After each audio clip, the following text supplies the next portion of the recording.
What's up, guys? It's SRC bringing you another Modern Warfare 3 gameplay, and this time it's domination on the map Arkaden, and I'm using the USAS-12 shotgun. It's a gun that I really do enjoy playing with. It can be an absolute beast at times, and I don't even have damage or range proficiencies unlocked yet on it. But you'll see through this gameplay, again, my objective, just like the last game I posted up with this, is really just to get as many kills as possible or put the gun into as many situations as possible while winning the game. And here, we win the game pretty handedly. I pretty much just stay to the defending the B flag and kind of pushing their spawn back at C without trying to cap it too often. And then I really avoid the A domination in that upper area near A for the most part this entire game. And I think that that's kind of key to my success, just because with the escalators there and people spawning A, spawning construction, it can be a little hectic and kind of difficult to stay alive at times. And so you'll see me kind of stick to the lower level and kind of around the C domination area.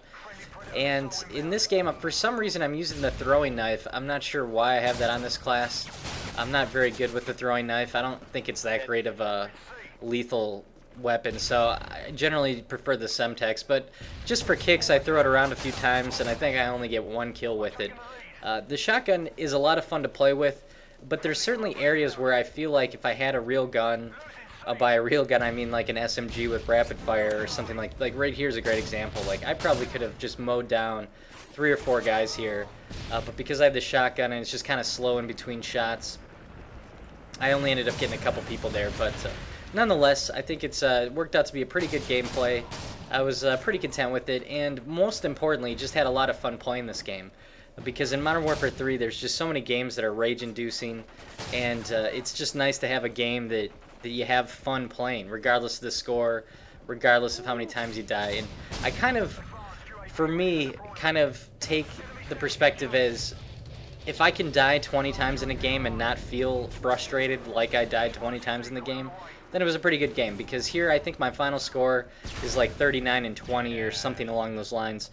And it really felt like a good game. So, you know, it was almost a 2 KD game.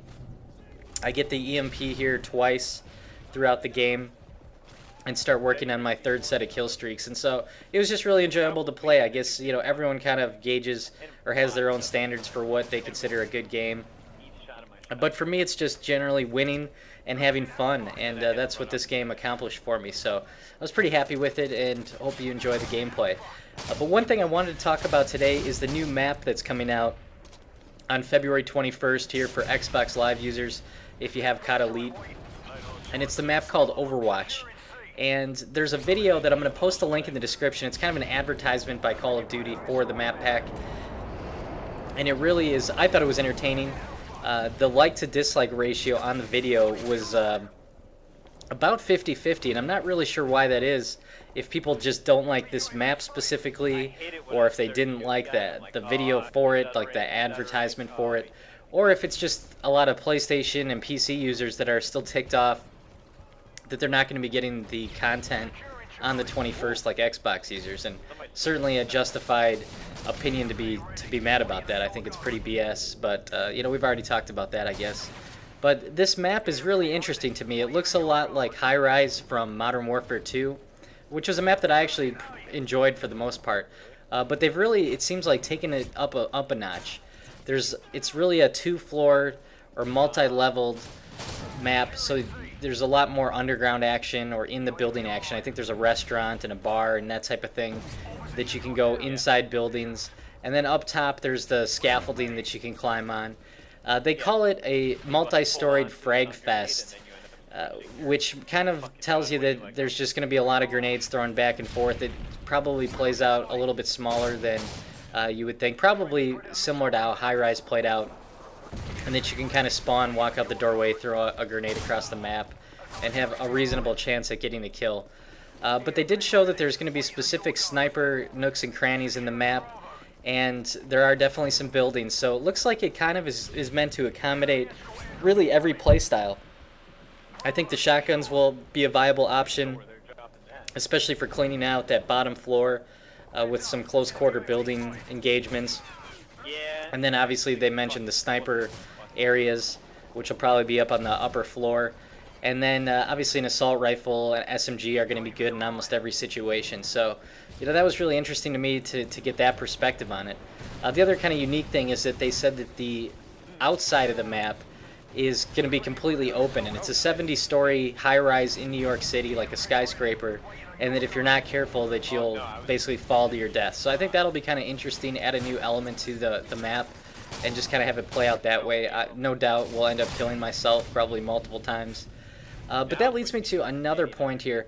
The like-to-dislike ratio on the video was really low, I thought, for something that should be exciting. Content obviously is exciting generally for games like this, and it's such a popular game, and so I was kind of surprised by that. But the other thing that really made me wonder is looking at the amount of people online over the last few days. When we log on to Modern Warfare 3, you'll see that there's probably about 400,000 people online playing multiplayer, give or take.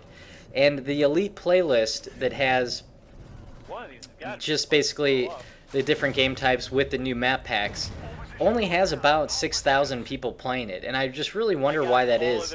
I guess, we don't really play in it too often because it seems like Piazza and Liberation come up in the queue so often that you don't want to play the same maps over and over again.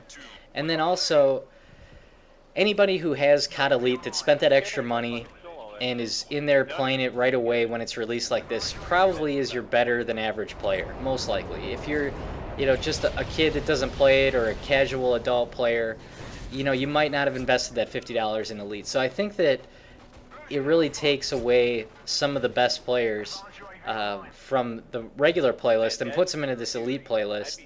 It seems like when we're in there, you see people that are a lot farther prestige than you would in a normal playlist. And so I don't know if that's why people avoid it, or if they just don't like the maps. And for whatever reason, it just seems like we have really bad games in that playlist. Almost like the lag compensation just is put into overdrive when you're playing in that playlist for some reason. I don't know. But let me know in the comments below, guys, if you are playing in that Elite playlist, and if you're not, why do you avoid it? Obviously, if you guys have PC or PlayStation, this doesn't really apply to you, but it's just interesting to me to see what a small percentage of people are actually playing the new maps. And it's kind of a downer, because even if this new map is good, if it's stuck in the Elite playlist, I'm not sure how many people are going to be playing it, just because you're going to get stuck with Piazza and Liberation and those things coming up in the queue over and over and over and playing the same maps constantly. And so let me know in the comments below if you guys play in that playlist at all, and if you're not, why not, and kind of what is keeping you away from it. Because for us, I think it's a combination of the map repetition is too much, combined with just the fact that there's probably better players in that playlist.